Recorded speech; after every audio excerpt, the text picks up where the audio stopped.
Halo semuanya, bertemu lagi dengan Ibu Vika dalam pembelajaran matematika. Nah, kali ini kita akan membahas terkait aljabar bagian satu tentang unsur-unsur dan banyak suku aljabar.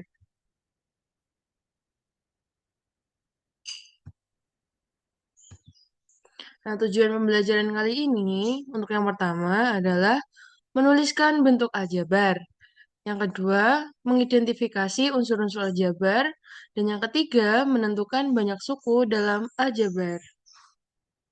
Untuk yang pertama, bentuk aljabar. Nah, sebelum itu, apakah kalian mengetahui bagaimana bentuk aljabar itu? Nah, sebagai ilustrasi, silakan simak penjelasan berikut.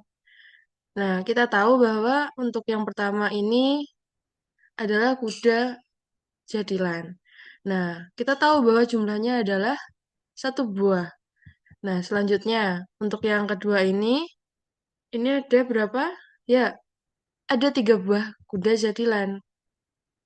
Nah, selanjutnya, untuk ini adalah tiga buah dadak merak. Nah, kita tahu bahwa jumlah-jumlahnya sudah diketahui. Nah, bagaimana jika dalam suatu kasus ada permasalahan sebagai berikut? Misal di Desa Wates memiliki dua kardus kuda jadilan dan membeli dua buah kuda jadilan lagi saat akan mendekati Suro. Nah, berapa banyak kuda jadilan yang dimiliki oleh Desa Wates tersebut?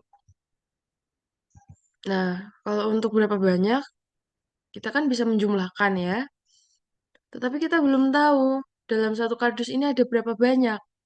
Nah, maka dari itu kita memerlukan permisalan. Nah, kita misalkan contohnya dalam satu kardus kita misalkan dengan K. Kemudian yang kedua ini ditambah dengan satu kardus lagi, baru ditambah dengan tiga kuda jadilan. Nah, K di sini melambangkan bahwa memisalkan bahwa dalam satu kardus ini terdapat beberapa buah kuda jadilan. Jadi, Kak ini melambangkan banyaknya kuda jadilan dalam satu kardus. Nah, maka berapa banyak totalnya? Berarti kita jumlahkan. K ditambah K, ditambah 3. Berarti ada dua kardus ditambah tiga buah kuda jadilan. Berarti 2K plus 3. Nah, coba sekarang. Kita kan sudah tahu bentuk dari aljabar, yaitu 2K plus 3. Nah, selanjutnya, 2K plus 3 ini adalah bentuk aljabarnya.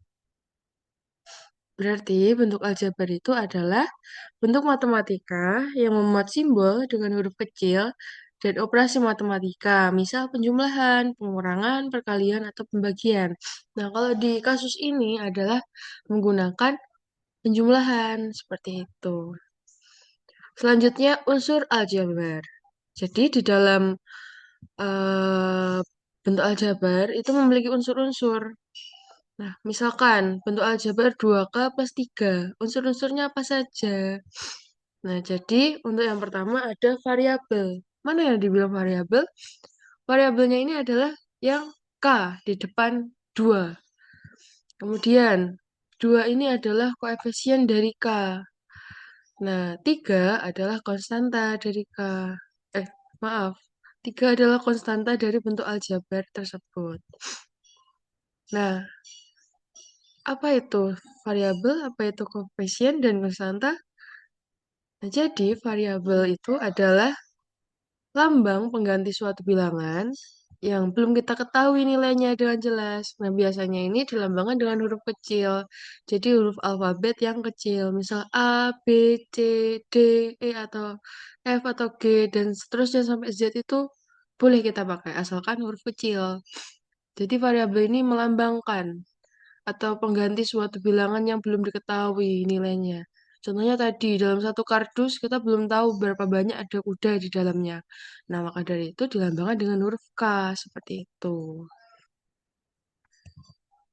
Nah, selanjutnya, koefisien adalah bilangan yang menunjukkan banyaknya sesuatu yang dimisalkan dengan variabel, sehingga berupa angka yang diletakkan di depan variabel peubah. Variabel itu disebut dengan peubah ya, karena nilainya bisa berubah. Misal dalam satu kardus ada 5 buah kuda atau 10 kuda, berarti banyaknya kardus, tadi kan 2 ini banyaknya kardus ya, 2 dikali dengan banyak kuda di dalam kardus. Jadi koefisien ini menunjukkan banyaknya si kardus, sedangkan K ini menunjukkan banyaknya kuda dalam kardus. Jadi kalau ilustrasi dengan soal sebelumnya seperti itu penjelasannya. Selanjutnya, konstanta adalah bilangan yang berdiri sendiri dengan memiliki nilai yang tetap. Jadi konstan, konstan itu tetap karena tidak diikuti oleh suatu variabel. Jadi 3 tadi kan menunjukkan banyak kudanya ada 3 ya yang sudah kita ketahui. Nah ini kan tidak akan bertambah atau berkurang karena kita tahu banyaknya adalah 3. Kecuali nanti dikurangkan atau dijumlahkan dengan kuda yang lainnya seperti itu. Contoh lagi. Nah, kalau misal seperti ini bagaimana? Koefisiennya apa? Nah, koefisien itu huruf atau penyimbolannya. Berarti hurufnya adalah X, variabelnya adalah X. Nah, kemudian koefisiennya berapa? Nah, perlu diingat ya, di variabel X ini, di depannya itu sebenarnya ada angka 1. Tetapi untuk angka 1 di dalam variabel ini tidak perlu ditulis, koefisiennya tidak perlu ditulis karena sudah menyimpulkan sini 1 gitu. Jadi misalkan 1 dikali dengan semua angka, kita tahu bahwa hasilnya adalah angka itu sendiri. Begitu juga dengan aljabar. Ketika 1 dikalikan dengan X, maka hasilnya X. Maka dari situ, di sini dituliskan X. Jadi cukup menuliskan negatif X, di mana koefisiennya berarti bernilai negatif 1. Selanjutnya, negatif 4 adalah konstanta, karena tidak ada huruf yang mengikuti. Oke, selanjutnya suku aljabar. Nah, suku aljabar itu ada 4. Untuk yang pertama, suku tunggal. Tunggal berarti 1 ya. Jadi dia hanya ada 1, tunggal. Kemudian suku binom, binom. Kemudian suku trinom. Dan satunya suku polinom. Jadi binom ini 2, trinom ini 3. Dan lebih dari 3 itu disebut dengan suku polinom atau suku banyak. Nah, untuk yang pertama adalah suku tunggal. Suku tunggal itu berarti dia berdiri sendiri. Maksudnya bagaimana? Nah, jadi kan ini kita bisa lihat ya, negatif 3x kuadrat. Di sini tidak ada penjumlahan atau pengurangan lagi. Jadi dia berdiri sendiri di sini.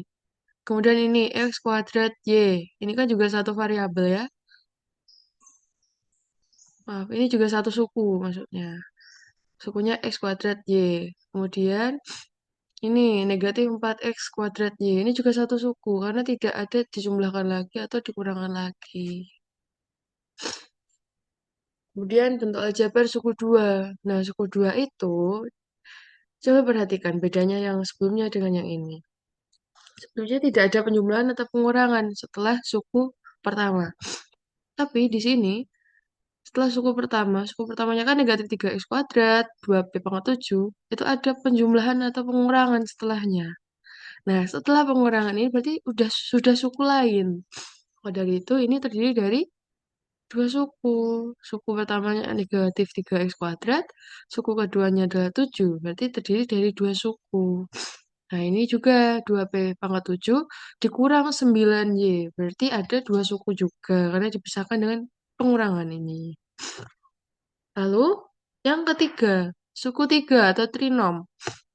Nah, ini terdiri dari 3 suku. Kenapa? Karena ini kan dipisahkan dengan penjumlahan dan pengurangan ya, atau pengurangan penjumlahan atau penjumlahan penjumlahan, pengurangan pengurangan itu boleh bebas.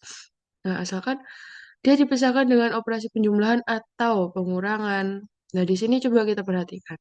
Suku pertama berarti negatif 3 pangkat 2, suku kedua 7y, dan suku ketiga adalah negatif 4. Jadi tanda ini mengikuti nilai dari bilangan di belakangnya. Kemudian 2p pangkat 7 dikurangi 9y plus 2, berarti suku pertama 2p pangkat 7, suku 2 adalah negatif 9y, dan ketiga adalah 2. Gitu. Selanjutnya, bentuk aljabar banyak, suku banyak, atau polinom.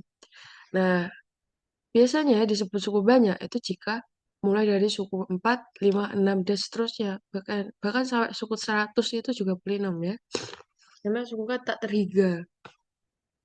Oke, jadi Ini kenapa 4? Karena dipisahkan dengan penjumlahan. Pertama, pengurangan. Kedua, penjumlahan lagi ketiga.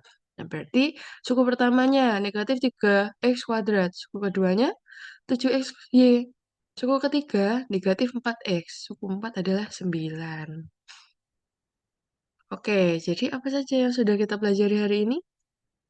Nah, untuk yang pertama, menuliskan bentuk aljabar, mulai dari contohnya ilustrasi kuda sama dadak madak tadi yang ada di kardus. Kemudian mengidentifikasi unsur-unsur aljabar, apa saja tadi? Ada variabel, koefisien, dan konstanta.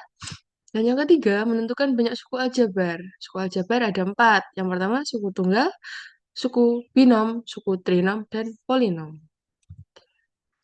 Oke, selanjutnya untuk memperdalam bagaimana kalian memahami materi ini, silakan mengerjakan soal latihan berikut, kemudian kerjakan di buku tugas, dan selanjutnya akan kita bahas di minggu depan di kelas. Oke, terima kasih sudah menyimak. Sampai bertemu di pertemuan atau video selanjutnya. Bye-bye.